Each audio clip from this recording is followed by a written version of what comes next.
I'm Mike Eberick. I'm a director at Metro Dynamics. We're an advisory business based in Manchester and London who work with cities and investors in cities all around the country. And I'm going to lead us through this next hour or so. We've got three great speakers who are going to, I'm going to ask questions to, and then you're going to get the opportunity to do the same. You'll have noticed that one of them is not Councillor Bev Craig, the leader of Manchester City Council. There's a little local and national difficulty going on at the moment in the transport system, which has detained her, and which may even come up in this conversation today. So she's in her stead. We've got Becca Heron, who some of you will have heard from relentlessly this morning. You can't get too much. You can't get too much of a good thing. And then we're going to go on to hear from Simon Arnott from Morgan Sindall and Stephen O'Malley from Civic Engineers. And the theme of our discussion this afternoon is about the new generation of confidence that is in Manchester. And I'm aware that we're here at the London Real Estate Forum, but it seems entirely appropriate that we talk about Manchester because I used to work for the city, but now work all around the country. And there's something that I've always come across in Manchester with this idea of Manchester exceptionalism, this idea that Manchester dances to its own tune. And I think the question really at the heart of this discussion today is whether the tune that Manchester is dancing to under its new leadership, under this vibrant new leadership with a relatively new chief executive, a very new leader, and new colleagues such as Becca. The question is it still dancing to a provincial tune, or is it starting to show signs of having its own momentum and actually being pulled more into the world that we're sitting in right now? And that's, in all the questions I ask, and hopefully some of the ones you throw in as well, that's what we're going to dig away at. So, and we've got a really broad brief, and there's three different issues that I want us to delve into. One of them is the economy, because if the economy doesn't work, really there's no money to pay for anything else. And I'm going to ask Becca to talk to that.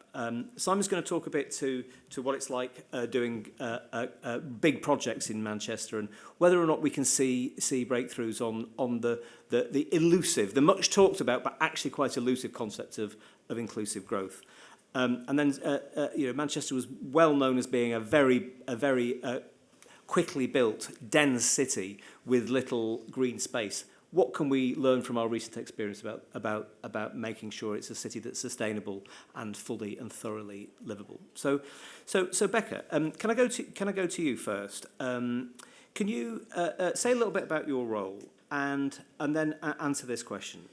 It's not quite the right term, but a senior civil servant said to me, well, Manchester's not like the provincial cities anymore. It's hit terminal velocity, which I think is the term that arises when you're falling to earth and about to become strawberry jam. It's the final speed you get to. But I get what he meant, which is, the city's just got a momentum, which means it's inured to the worst vicissitudes of the economic cycle. Is that true from what you see in your day job? Well, I would suggest yes. And I think for me, so I've been in this role, Strategic Director of Growth and Development, for 2 years. And when I started the role, we were coming out of the pandemic. Actually, it was by no means certain. I started in the October. By the January, we were back in lockdown. There was huge amounts of speculation about the role of cities, whether people would come back to work, whether indeed they'd want to live in them anymore. And it was not without trepidation that I took this role for a number of reasons, but that was one of them.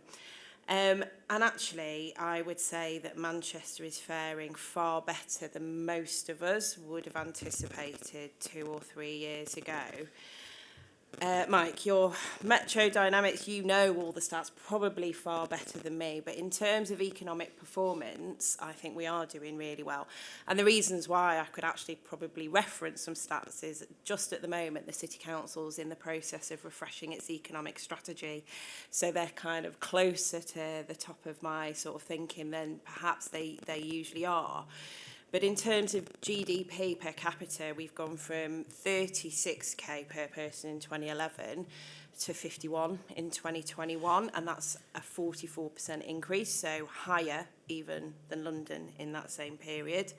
Our labour market's increased from 350,000 in 2015 to 416,000 in 2021, and there has been a particular growth in key sectors like science and tech. So we are performing well according to measures, but the city also just feels very strong. I live in the city centre. You know, there are no quiet periods, you know, so from a visitor economy and from a leisure perspective, you do now need to book a table on a Tuesday night in the best restaurants. And you know, demand is really strong for housing, and not just in the city centre, but we've seen rental prices go up by a quarter in some parts of the city centre. Properties are starting to, you know, sort of they go on the market and within 24 hours they are let. Prices are going up. Demand for commercial is still really strong. And I suppose what I'd say is, you know, I was actually quite struck by some of the comments from my other contributors on the first panel this morning, because it doesn't feel like that in Manchester. And I do wonder whether we are perhaps one of the beneficiaries of some of that shift away from the south. It brings its own challenges. So I'm going to shut up now and let some of my other panellists speak, because I'm sure we'll get onto some of those challenges later. Can I just ask a follow-up before we move on? I mean, one of the things we do a lot of work. I mean, I did a lot of work on when I was in Manchester doing the devolution deals. But we, as a business, work on cities and regions around the country, and you know. Everyone's on a journey towards working as conurbations. Manchester started that journey considerably before a lot of the others. And one of the things that I think you're seeing is, I remember when I wrote a little book on this, I said, what makes a successful city is doing the right things at scale for a very long time.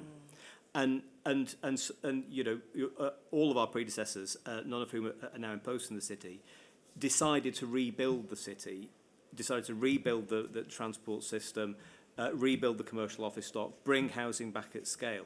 The argument that I've seen made in some work that some of my colleagues did is that broadening out of Manchester beyond its urban boundaries into the city region, doing what, if you like, the Victoria line and the Jubilee line did in this city two generations ago, has increase the size of the functional labour market for Manchester, making it a more attractive city than others. I mean, do you think that's right in its own terms, and do you think others are on the same journey? Yeah, so I've worked for the city, I've worked for Greater Manchester, I've worked for you, and I've worked for Wigan, which is part of Greater Manchester, and I think we have collectively come on that journey together. So I'm here very much representing Manchester as a city. My remit is Manchester as a city. But we don't operate in isolation, and nor do our Greater Manchester neighbours operate in isolation. We did a huge piece of work, 2009, 2008, so, you know, we're talking nearly 15 years ago. We invested heavily in a piece of research called the Manchester Independent Economic Review. And when I am asked what makes Manchester work, I think it is very much that long-term strategic vision, and I touched on it this morning. So you might need to adapt your approach, you might need to be pragmatic in certain places, and certainly, you know, things change around you and you might need to refresh. But there has been a really long-term strategic approach to growth and development and partnership in Greater Manchester. And I touched on a number of partners this morning, but actually our neighbours are critical to that. And I think that we are now really starting to see some of the benefits as well. So we've seen huge growth in the city centre, Oxford Road corridor, and I mentioned we're expanding into ID Manchester, which is the former University of Manchester estate. We've got some, you know, science, innovation, life sciences, tech.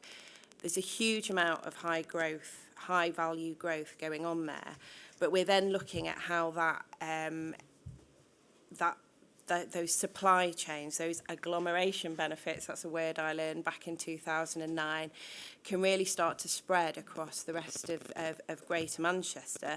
And that's the role of other parts of Greater Manchester, for example, in terms of advanced manufacturing, to turn that innovation into commercialisation. So yes, you know, we don't operate as an island, but I think, you know, at the heart of all of it is that long-term strategic approach based on evidence.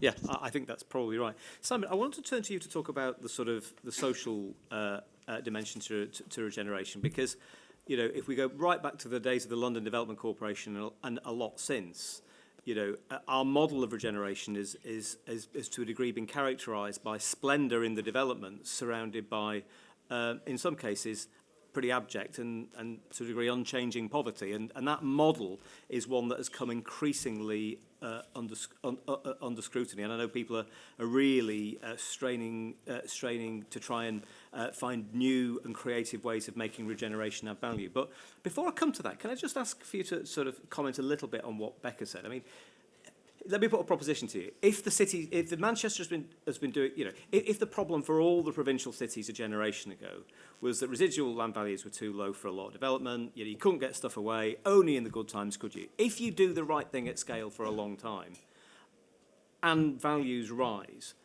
that should mean that you can weather the bad times easier, more easily, because you've got more viable, a fundamental, better value proposition for the market. I mean, do you recognise that? Do you recognise what Becca was saying before we come to social issues? Yeah, certainly, yeah. I mean, so just for transparency purposes, I feel like a bit of an imposter on this panel, really, because I say quietly, I live in the Midlands, technically, but I spend my working week up at Media City.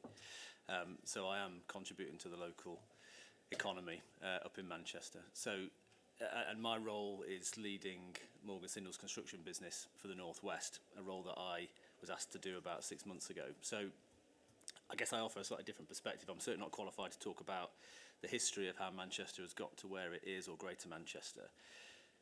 But from a slightly different perspective then, I guess what really attracted me to stepping into my role leading for Morgan Sindall in the North West was looking at Manchester in particular, but the broader North West region, is just how resilient Manchester and the region has been. The challenge that you mentioned and you've asked me about, I think, which we see coming from our public sector clients, there are pockets of prosperity, and that's the danger with the inequality, I think, that we are challenged with. And we have a role as a construction business to probably 80% of what we do is public sector, whether that's schools or health or social infrastructure more generally.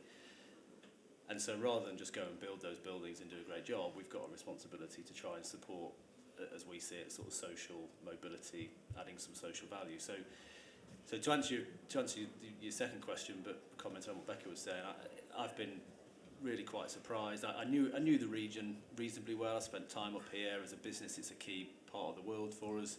But I've also got to know it far better in the last 6 months, and just how resilient the Manchester and Greater Manchester economy is been really surprising. And if I look, our office in Salford Quays looks out over Manchester, and if you count, it's a bit of a pastime, you count the tower cranes. It's not getting any less busy.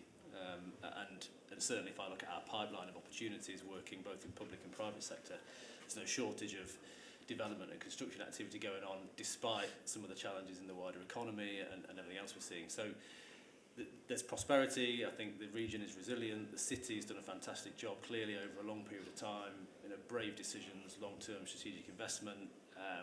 The challenge that we have a role to play in, I think, is how do we support Becca and the local authorities and the council with the challenge of those pockets of prosperity, and how do we keep the economy in that part of the world booming, whilst also addressing some of the social challenges that sit in some of the less affluent areas of the city and the Greater Manchester area. So can you turn to that now then? Talk about sort of, post the Social Value Act, the higher premium on relating regeneration to the people who live there. How's that impinged on how you do development? I wouldn't say it's impinged personally. I think if we go back probably 15 years, maybe if we go back 10 years, as a business we were trying to do the right thing. So we would go and we'd build well, and we'd do what we could locally to support the community, and we'd look at taking on apprentices. So those sorts of things were being done. But recognising some of the challenges that I've already talked about, and I think what the change we've seen is that public sector clients, whether that's Manchester City Council or other local authorities, recognise far more now the value that can be added through a construction project in terms of helping to upskill the local community, engage a different population of people. As one example, so we've just handed over a new multi-storey car park at North Manchester General Hospital, which is a multi-storey car park, but it is part of a broader set of enabling works for a transformation of that hospital estate.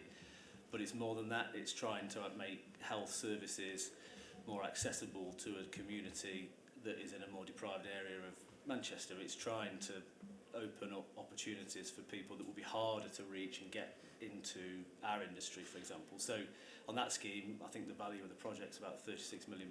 It's more than just the car park itself. It's a cycle hub and surface car parks and electric vehicle chargers. So there's a sustainability element to it. But there's been the opportunity to take over 50 apprenticeships on that job. 60 plus new job starts, 33 work placement opportunities. Over 2,000 kids have been engaged through educational activities. That's us looking at, in partnership with a client, an enlightened client like the council and the hospital trusts, looking at how we can put a targeted intervention in place, because we can just go out and talk to schools and go and recruit some apprentices, but it's how we do that in a very targeted way to address the specific challenges that community has. So I guess that hopefully answers part of the question, but certainly we see it as a construction company. Our fundamental core is to build, but we have a far broader responsibility, and we're a community-based builder, so it kind of goes hand in hand. Really. Great stuff. And there's no doubt about, a lot of people will have heard about what's going on in Ancoats, in Manchester, and obviously Media City. But, someone who grew up in Wythenshawe, just at the southern tip of the airport, the notion that this place is now an in-demand place is one that I still struggle with. And there's no doubt about it that economic engine at the heart of the city is just throwing off heat and light into places that have been dark for a long while. There's something in that model. Becca? I know you're going to bring Stephen in, but I just want to say Wythenshawe is a great example. So, as you know, we've acquired the leasehold of the shopping centre. We've been trying to get hold of that for 40 years. It gives us an unrivaled platform for redevelopment. There is so much interest in being our partner on that we had to just shut the list on soft market testing because we just couldn't talk to any more people. And that kind of confidence and that kind of interest is just fantastic. And this is, we are going beyond the city centre now. And really, so I can't remember the term you used, but yes, we've hit that terminal velocity, critical mass where there is now, things are really starting to go. I want to come back to that in discussion, and we're going to have time for questions. And I'm very keen to know from people in the room whether this phenomenon is one we're seeing just in London and Manchester, or you see London, Manchester, or are we seeing it everywhere? Is this a generalised phenomenon? But I'll leave that hanging. Stephen, you and I have spoken over many a years and over many a drink about the environmental challenge, and let's not beat about the bush. Manchester got thrown up in the 18th century. Manchester then knocked that down and built an early 19th century city, then knocked that down and built a late 19th century city. And as a result, land values have always been high in the city. It goes up. But there isn't a Hyde Park or a Regent's Park or anything even close to it. It's a dense city. And green space has always been hard to come by. To what extent, I think in two senses. One, in the traditional green sense of development, well, three senses. One, the creation of a decent public realm. Secondly, in the sense of creating carbon-efficient buildings. But thirdly, actually, given that all of this pales into significance compared against the fact that we're all going to have to get very, very much smarter about carbon. To what extent do you think Manchester's has been, is, and will be stepping up to the plate? And this is what you do for a living. Well, give us your perspective. Thanks, Mike. There's clearly quite a lot to unpack there. There is. I think what we're observing here as a society in the UK generally is actually how our cities function and how we move and how we engage with the carbon question. What we're now realising is actually we've got one system. So whether that's the movement of water or people or how we manage biodiversity, there's quite a lot that's currently emerging as new and proper and clear thinking. Manchester has, as the term has been described, this critical velocity or critical momentum, is now realising actually how we move around the city and how we allocate space. The densification of the city is an inherently good thing, but actually we can't continue to access and move around the city with the tools and the options that have gotten us this far. And certainly when you think of the densification in terms of straightforward households, something in the order of the last 20 years has gone from various different numbers, but something in the order of about 5,000 residents to, if you stretch out the red line and include the likes of Salford Quays, you're coming up to about 200,000 as a head count across that sort of footprint. You clearly cannot, on that trajectory, continue to allow everybody to drive into the city. And that then means, how do you allocate that space? How do you reorder the network so that what's currently tarmac is actually more attractive for walking and cycling, and the inclusion of green infrastructure? So the opportunities to put rain gardens and nature-based solutions and have that as an integrated, single, coherent system right the way across the city. I see Martin Evans is here from UNI Landsec. There has been a real drive from forward-thinking developers like UNI Landsec, in close partnership with the city, it must be emphasised, to bring forward parts of this complicated change, because at Mayfield Depot, the park that's there has the River Medlock running through the middle of it. As you said, during the industrial era 150 years ago, that river was pretty much cannibalised and just turned into a resource for the purposes of trying to generate wealth, and which in itself is, it's kind of gotten us this far. But now looking forwards and certainly learning those lessons and offering up a much more attractive and healthier lifestyle for Mancunians and Londoners and everybody else, we need to think in a profoundly different way about how all that infrastructure works together. And how have you found the challenge? Because you've been involved in the new park at Mayfield. Yeah. How has that panned out in practice? I mean, because it's quite easy to talk this stuff. Doing it's another matter altogether.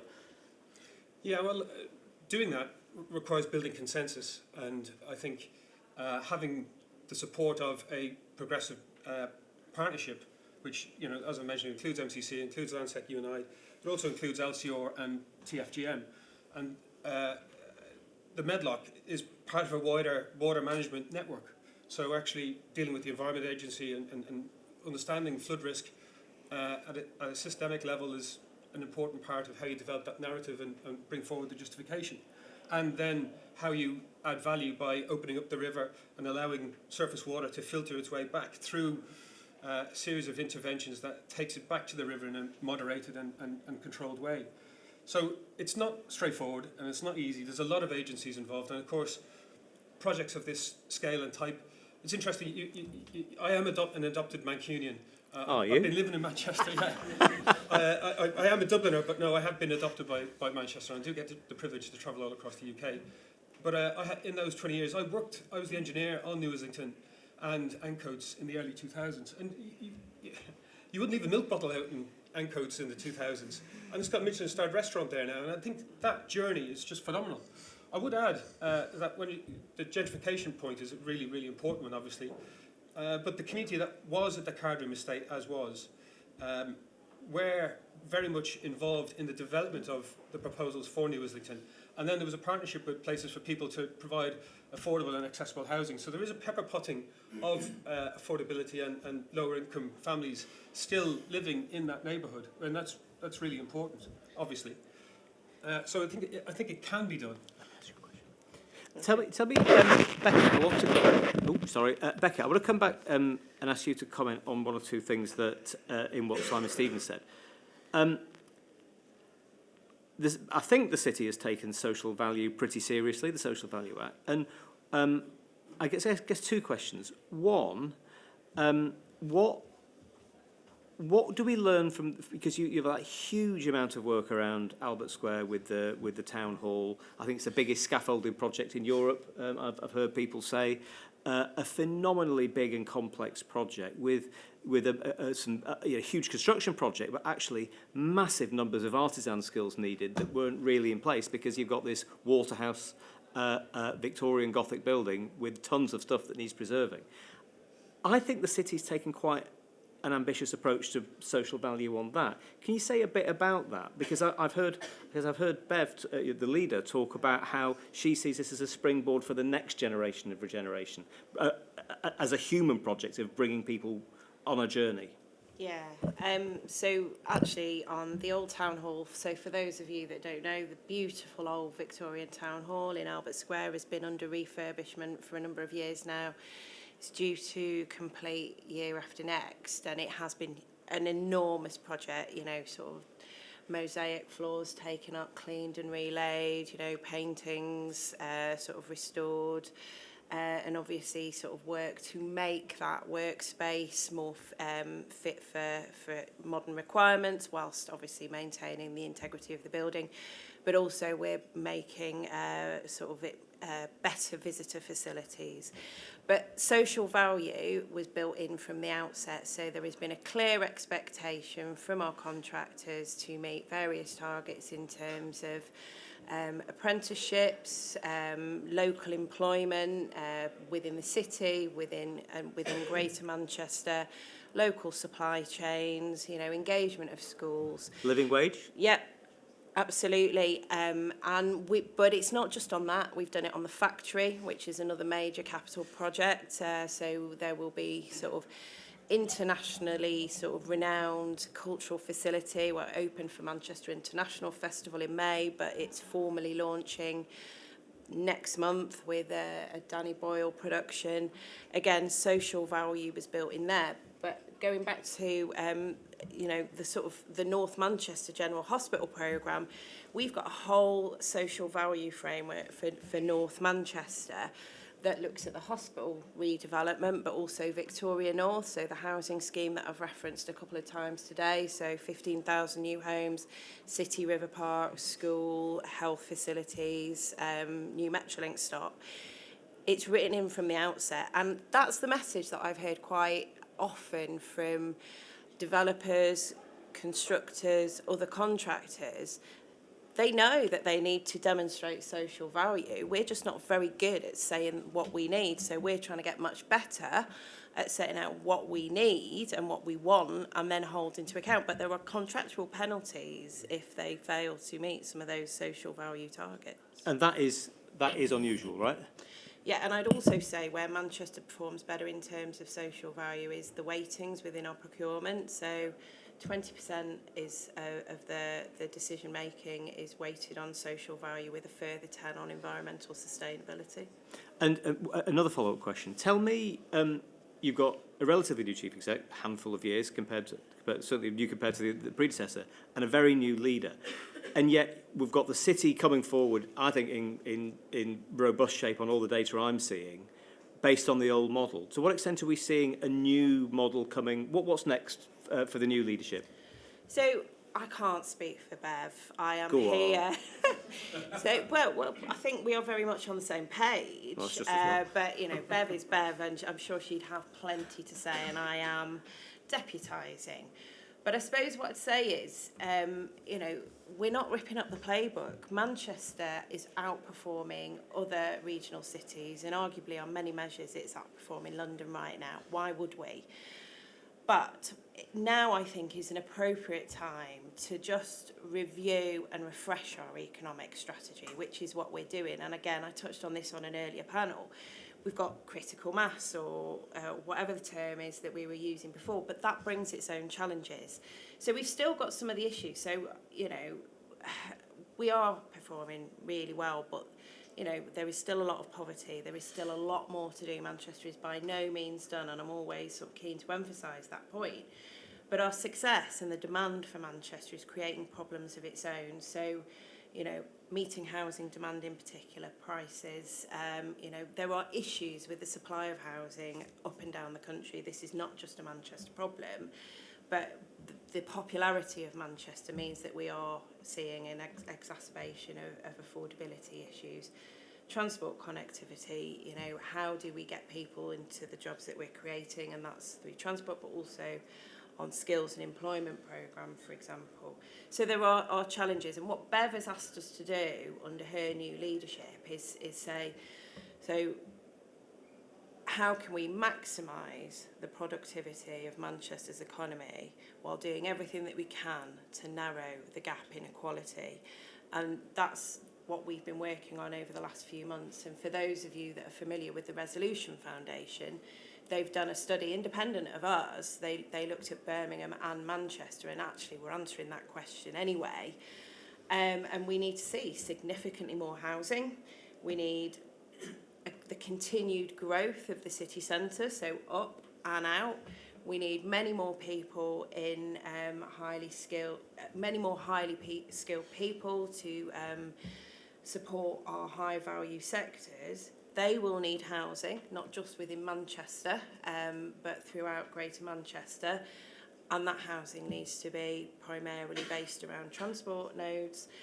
And there are also aspects of this that are not within our gift, essentially. So whilst Resolution Foundation's analysis showed that if you got all of that right, everyone's prosperity would rise, but inequality would probably widen.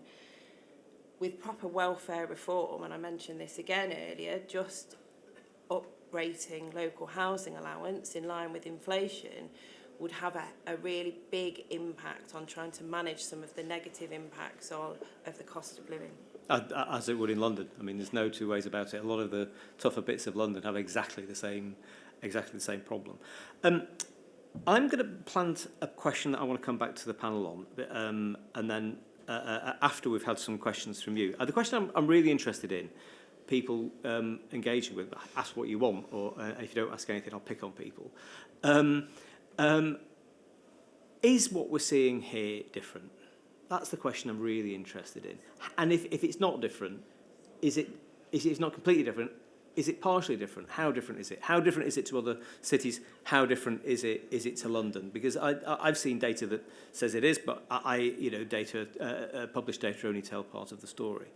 But the challenge that I want to come back to at the end of this session is, as someone who returned to Manchester in mid-career, I felt, having lived in London for a long time, I felt like a fish out of water. Manchester is a great city to be young in. Right? It was back then, still is. Less good to be bringing up a family in terms of the quality of schools back then, the quality of some of the cultural facilities. I want to come back to because at least three of us on the panel now. Three of us live in Manchester or around the city. Really interested to come back to that because I think that's where there have been some changes too that are really worth thinking about, because that in the end is about the demographic. Because young people spend money on bars, but they don't spend much money on high quality clothes. Really good expensive culture, and the balance is important. So I want to come back to that at the end. Can I have hands for questions and comments on what you've heard so far? So we've got one. Say who you are and where you're from. Yeah, Tom Fox from We Made That, an architecture and urban design practice. Based in London and Manchester. But I'm based in. This question, I haven't heard levelling up mentioned much this morning, and what's happening either. And I wondered, just some reflections on what it means for Manchester to be within a sort of wider region that's getting investment in a way in smaller towns which perhaps other big cities haven't benefited from, whether that sort of changes the dynamics of regeneration. You talked about agglomeration and sort of the bright light that central Manchester is throwing out to other parts of the city. What does the sort of wider levelling up agenda mean? Not necessarily as a political motto, but more as a sort of funding landscape in terms of smaller towns around the city. I'm going to come to you first, Simon. Simon? Yeah, I guess so. From a contractor's perspective, and Becca and Stephen will have a different perspective on this. Obviously, I think my and being 6 months or so spending a lot more time in Manchester, in the region. You know, for the largest city region economy outside of London, I think I think we're punching above our weight. As a general point to your earlier question, levelling up with a sort of a small case L and U.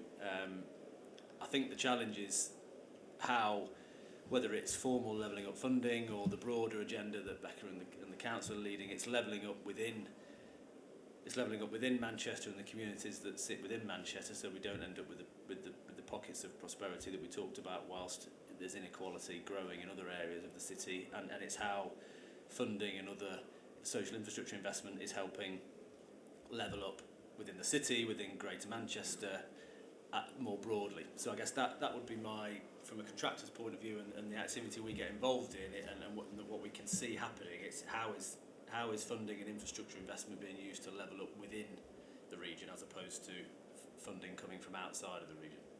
Stephen? Well, I guess just to kind of deal perhaps with, from a practical level, the projects that we're working on. So we've got 60 engineers based in the centre of Manchester, and we're involved in a broad range of different project types, from individual buildings through to regeneration scale projects. I think I haven't seen an awful lot of levelling up funding come through and sort of underpin and fund those projects. The longer term projects, and that includes some major buildings, tend to be in partnerships where they're between the Manchester City Council or Trafford or whoever it may be, in partnership with the likes of, I don't know, like Bruntwood, Bruntwood are heavily involved in ID Manchester, and there might be some pump priming money that's made available by the Treasury on the back of a really strong economic business case that then unwinds over the course of the next 5-10 years, whatever that might be. So it's not that Manchester, as far as my observations have gone, has been directly benefiting from levelling up specific cash. It's been a different sort of model that perhaps is already a tried and tested formula that the Treasury and that long-standing established relationship has proven and paid dividends against, and that's what we're kind of seeing in that space. Becca? So funding is a big part of levelling up, of course it is. I think, and it's not just, the Levelling Up Fund was quite frankly a nightmare for local authorities. It pitted authority against authority and actually constituencies against constituencies. We had our own sort of internal politics on that basis. I don't mean the Levelling Up Fund, I mean funding more generally. So, we've touched on HS2. I'm just flabbergasted that we are where we are. I don't know. We have been making the case for HS2 for a long time, and it doesn't just benefit Manchester, it doesn't just benefit the north, it benefits the country as a whole to have fit for purpose infrastructure. And if they pull the Manchester leg, you've got a train that goes sort of from London to almost Birmingham. But, R&D investment, we need that. This is about a level playing field. And again, I would say this is not about levelling down London. We need a sort of economy that works. We have the most centralised economy. Again, this is a Mike Emmerich type statistic, but one of the most centralised economies in the world. London's performance just outstrips everywhere else, and it's actually becoming a blocker on London's growth.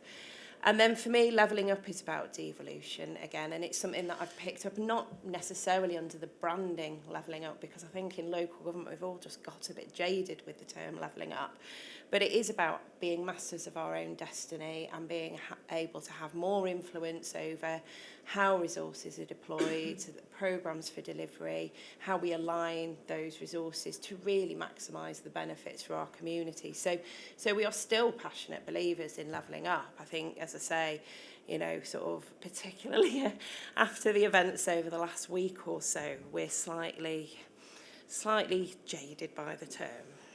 I think that the data tend to suggest that this model is working, and people like me and a lot of us involved in the decision to really rebuild the city centre took a lot of flack particularly from people politically on the left, that this was, building these, amazing palaces while people were rotting in the outer areas. And the data show that what people like me said was right, but that's just not how it works. And if you look at where the Greater Manchester's grown most, it's actually in places like Oldham and Rochdale and Ashton, because all those young people, eventually get fed up of living in apartments and want to have kids and gardens, not all of them, sorry, some of them, and that's where they go and live, and they're then bringing that wealth to those areas in the way that, I remember when I graduated and went around doing work in Basildon and Harlow and places like that, as they deindustrialised in the late 80s and early 90s, they felt pretty woebegone. Well, they don't now, because the money has come out. And then the argument becomes, well,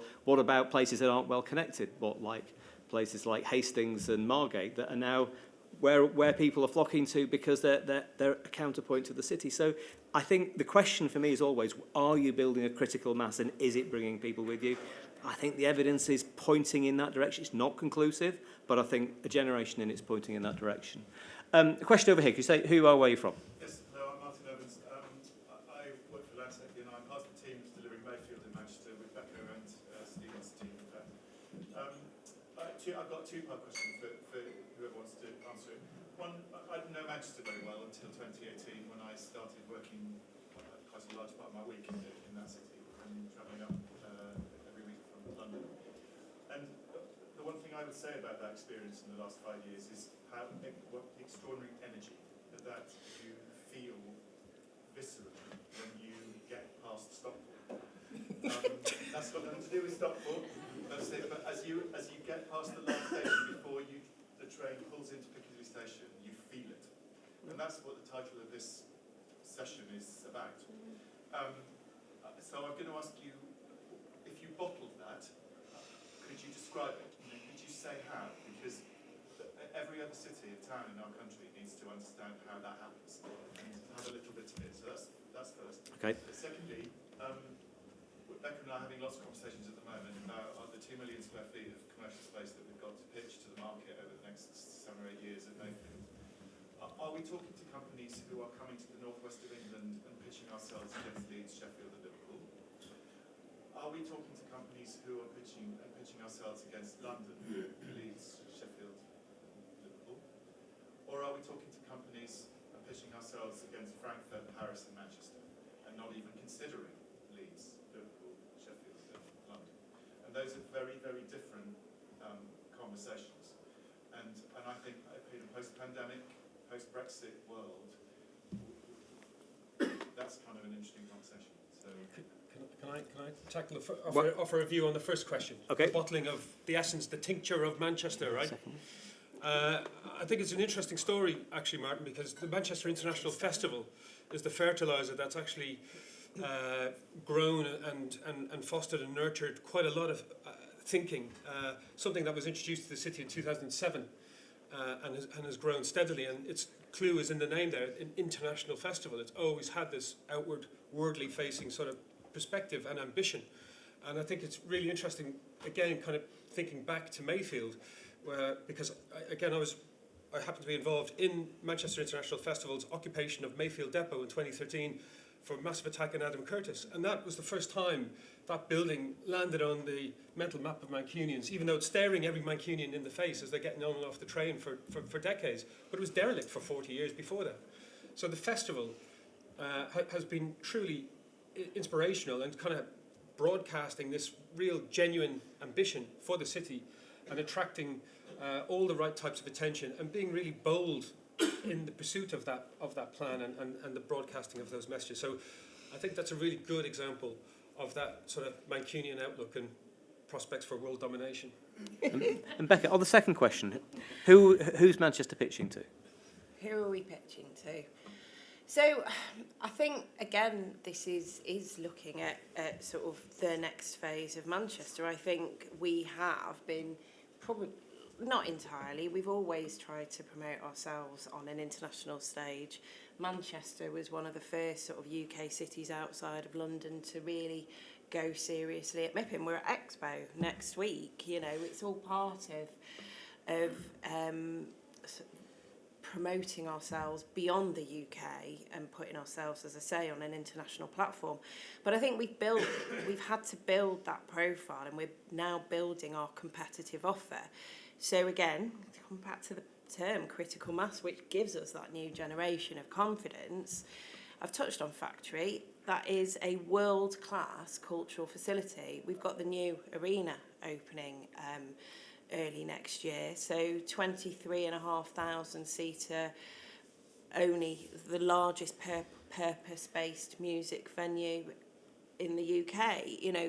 So our offer is growing and growing, our popularity is growing, and I think, you know, as we see developments like, for example, ID Manchester, again, taking our high value sector offer to the next level, we are increasingly sort of competing on an international rather than domestic platform, I think. Simon, do you want to come in? Yeah, I was probably more on the first question, I think. I was just going to offer a perspective for somebody that's a bit newer to the region, really. In terms of bottling what Manchester and the region has. When people ask me, I've got friends who say, how's the job going? And sort of skirt over that. But then what's Manchester like? And, you know, and clearly these people have been up to Manchester before and that kind of thing. But without using an expletive, I think the feel you get is that the region and Manchester in particular makes stuff happen. And that is a testament, I think, to some of the things that have been talked about, the long-term vision of the local authority and the council. Probably collaboration, I think, features really high on that. And when you look back, as I've done, probably learning after the fact, but you look back to the original devolution deal and how, you know, politics didn't actually get in the way then, it became an enabler, and this collaboration. Far more, I think, my colleagues who are leading the businesses, maybe in the Midlands, for example, who, you know, not dissimilar from a Birmingham perspective in terms of devolution and the mayor, etc. They certainly don't see, I don't think, the same level of collaboration between Birmingham and the West Midlands as we have here or we have in Manchester and the Greater Manchester towns and cities. So it's making stuff happen, and it does make a difference, I think, when a city's on the up from a kind of cultural and sporting point of view. And I remember back to earlier in the year when the first ever All Manchester FA Cup final, where most of Manchester descended on London. But at the same time that weekend, I think we had Elton John and Coldplay and Arctic Monkeys all playing in Manchester. So it makes stuff happen, and it's fun and vibrant to be in the city. I mean, Manchester's always had a swagger, hasn't it? Yeah. But there's a substance behind the swagger. There is, and if you go back, I mean, you know, Manchester was never just an industrial town. It brought the sea when Liverpool imposed cotton taxes on Manchester's cotton. It's got the first municipal airport. It had Nobel Prize winning scientists, and one by one the city's tried to reclaim those and remember that that's its genetic makeup. And that famous economic expert and philosopher Dolly Parton always says you should find out who you are and do it on purpose. And I actually think that's not a bad summary of what Manchester's done this next period. We've got another question over here. And any more questions, put your hands up. Oh, two more questions, and then I think we'll go to try and answer my question as well. It's not so much a question as a kind of comment and an observation. So I'm Andrew Ruck, from colleague of Stephen's from Civic Engineers, but I live at the other end of the West Coast Main Line in London, but equally have, over the last few years, been travelling up to Manchester quite a lot, and so working with developers both in Manchester and in London. And I think the thing that's really been dawning on me increasingly over the last sort of 18 months is that there is a vibe in Manchester that you pick up, and a lot of it gets baked into the planning process. There's a very, very benign planning process in Manchester which gives people confidence. So when I'm talking to developers about, you know, in London, it's like, well, you're going to put in a planning application and you're going to stop, and you're going to wait because it's too risky. You don't know where you stand. In Manchester, the conversations have been completely different. We're going to put it in for planning, and you're going to keep going. Well, are you mad? No, it's because it's a completely different setup. There's a completely different conversation. There's predictability, there's consistency, and I think that underpins a level of confidence in the city, which, yeah, I think it makes a massive difference to what can be done. And I think it will. There'll be a lot more investment heading towards Manchester because they'll just decide that London's too complicated, and we see that very tangibly, regularly. I think that's a very well made point with which I'm sure everyone would agree, yeah? Thank you very much. Always good to remember that. One question here, then one there, and then we'll answer those and move to the close. It sort of follows on from what Andrew was saying, that we've, I work for Gavin Chancellor for valuation consultants, and we're a small QS practice, but off the back of confidence of some of our clients, we've opened an office in Manchester, Charlotte Street. It's only a small office at the moment, but it really comes from the fact that a lot of people we work for down here are more confident about how they can do work in the northwest, and in particular Manchester. But one thing we found, and it was really a question for everyone, we struggle a little bit with growth, is actually attracting younger talent up there and being able to afford the younger talent compared to the perceived kind of slightly cheaper way of building up there. So that's one thing when anyone else is struggling with that. And So you are struggling with that, did you say? we're struggling to attract talent up there, or at the rates that we feel like we could charge. And I was wondering whether it was linked, I think it was Becca who said that some rents have gone up by 25%, and whether you're seeing some of the similar problems London's had over the last 15 years now. You've kind of had that growth of keeping people in the city centre, because a lot of the CVs we get are coming from Sheffield and places where you can commute into Manchester perceivably, but we're not getting that much young talent from actually within the city centre. Okay, I'll ask the panel to come to that. Last question over there. My question is about the politics of Manchester. I'm Ros Barclay from Coverdale Barclay. We're a strategic comms agency. We're based in London. We've just opened an office in the north. And I'm interested in the panel's view on the difference between regional politics in London and regional politics in Manchester, and how the difference has potentially worked in Manchester's favour. You talked a lot about getting things done, and arguably you do more of that than potentially London does. And I'm interested to know the panel's view on what is it about the regional politics in Manchester that has facilitated that. I'm going to ask you all to have a quick go at both of those questions. Starting with you, Simon. Okay. I'll try and cover the first one and try and swerve the second one, I think, probably. Skills and affordability. So we also struggle to recruit. We have a different requirement, I guess, in terms of some of the skills we're looking for. It's a very competitive market in Manchester from a construction perspective. Younger talent, for example, we will now invest far more of our time and effort on recruiting, working with Manchester College on T-level students, for example, and looking at degree apprenticeship opportunities for those that want to enter into industry as a surveyor or as a site manager, rather than going after graduates, for example, which that we actually spend more money recruiting and training a degree apprentice or a T-level trainee than we do a graduate, but we have the opportunity to get hold of them earlier. And for us, critically, there's a far more diverse talent pool available.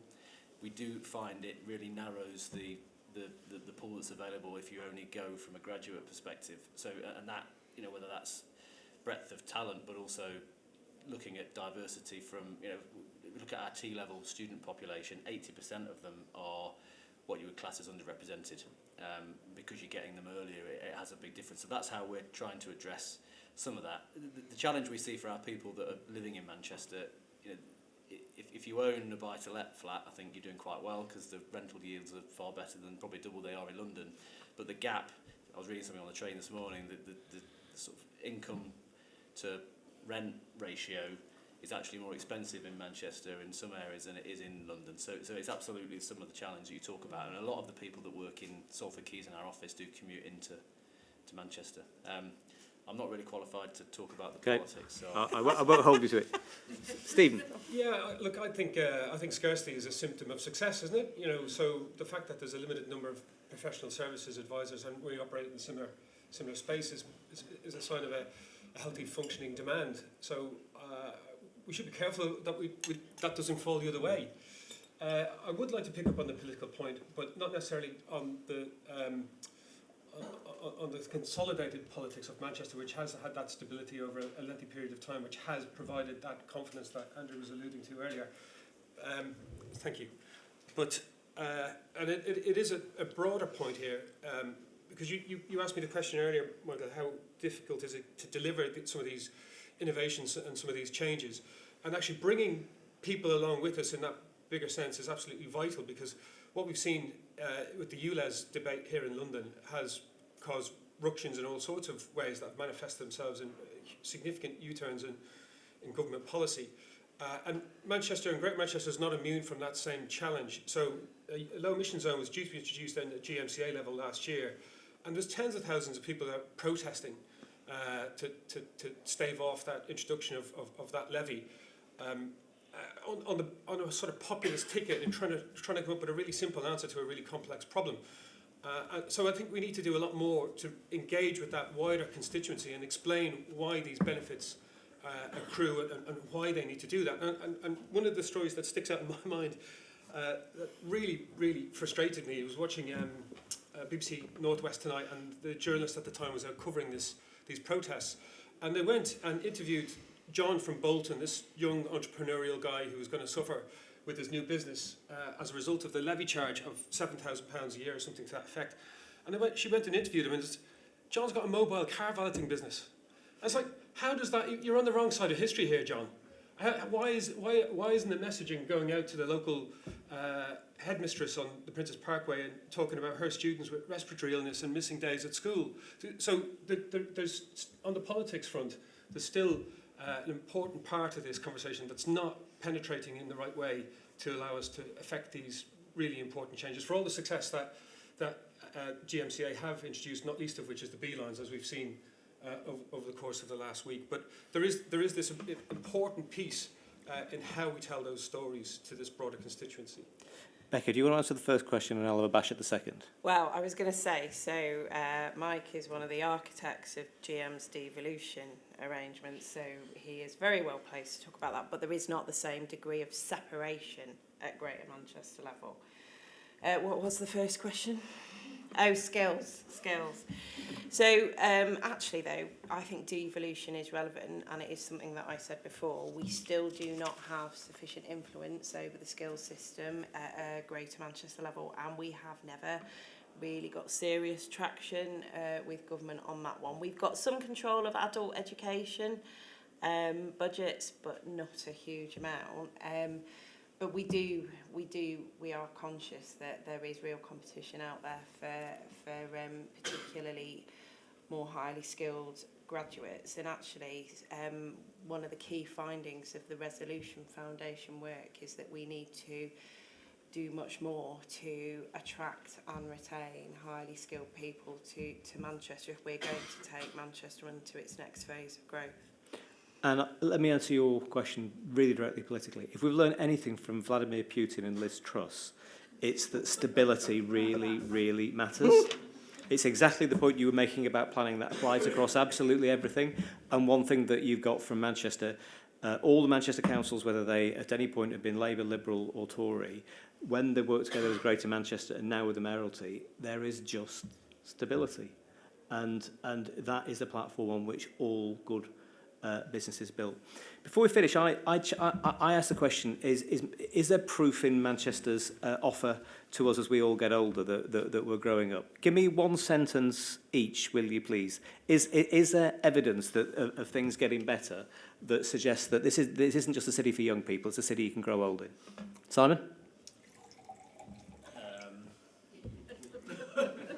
Well, I'd like to grow old in the city. Well, that's evidence enough. Stephen? Absolutely, yeah. I think the city is maturing. It's only really got in its mojo. 20 years seems like a long time, but in regeneration terms, that's really just kind of getting moving. And I think as the city matures and develops, those needs and those services will come. So yeah, very, very much so. Becca? And they are coming, actually. So we've got our first school and GP practice opening at Deansgate Square. So anyone that knows Manchester, it's the one, that's the area with the enormously high towers. Brilliant. And the quality of education in Manchester is increasing hugely as well. So there is hope. There's absolutely hope. I mean, if you'd told me 20 years ago when I moved back that there'd be early music, opera and a world-class park at RHS Bridgewater in Greater Manchester, I'd have said you were joking, but all of those are true.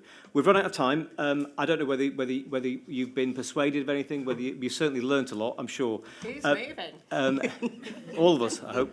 Can I thank you for coming along and listening to this discussion of Manchester, and can I thank Simon, Stephen and Becca, and can you thank them in the usual way, please?